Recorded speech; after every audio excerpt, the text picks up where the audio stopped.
Hopefully people will be able to look back if they want to be a property investor. They can come and listen to Raquel and hear her journey and actually see that, you know, it's probably not what she was even expecting to do, but how now you're transforming and changing lives.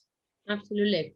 Absolutely. I mean, to be honest, you are absolutely right. I have a degree in tourism and foreign languages. So when I came to this country, my idea was never to become an investor. All I came here was to learn English so that I could interpret at the UN. That was my goal. Obviously, that changed massively when after 1 year in the UK, I ended up on the street. And suddenly, by no fault of my own, I had paid my rent to someone who I had trusted, but that person did not pay the landlord. And one day I left for work. And thank goodness I had someone there in the house. A friend of mine had come to visit me and she was staying in the house. And she calls me and says, "You are being evicted within an hour." And then I was like, what? I've paid my rent. I've done everything. So what's happening here? And the reality was that that was a massive pivoting moment in my life where I just realized I had to do something about it. It was wrong.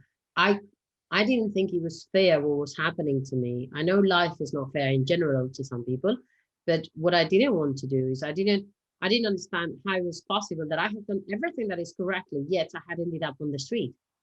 It was kind of like, this is not possible. This is not happening to me. You know, I've got a degree. I'm a very I've paid my rent. I'm a goody two shoes. I don't do anything wrong. Never done anything outside of the law because I'm too scared. And then suddenly there I was on the street, literally on the street. And thank goodness there was these wonderful neighbors, these two blokes that actually opened the door at the right time when I was just leaving. And then they just said, "Oh, is everything okay?" And I thought, no, I've just been evicted. And then they just said, "Well, look, we have a bedroom in our house. Why don't you just come and move in with us?" And I was like, "Really? Oh my God. Yes, please." Yes. And I didn't know them at all, but they were these two amazing charitable men that just took me in. And obviously men, it was my age, so that we were three young kids just at starting life. But they just, thanks to them, I didn't end up on the streets. And and that was the moment when I just thought, no, this is not right. I have to do something to just move along and actually just do something.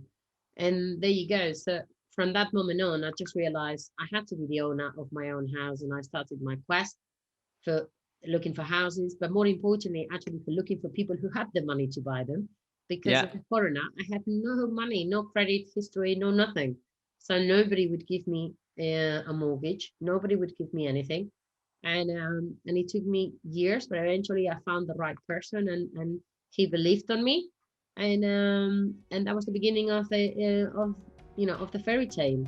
And this is Raquel Queral. If you have any more questions or want to know a little bit more about how we work and how we can potentially work together, just drop me an email at thegreenlandlady@gmail.com.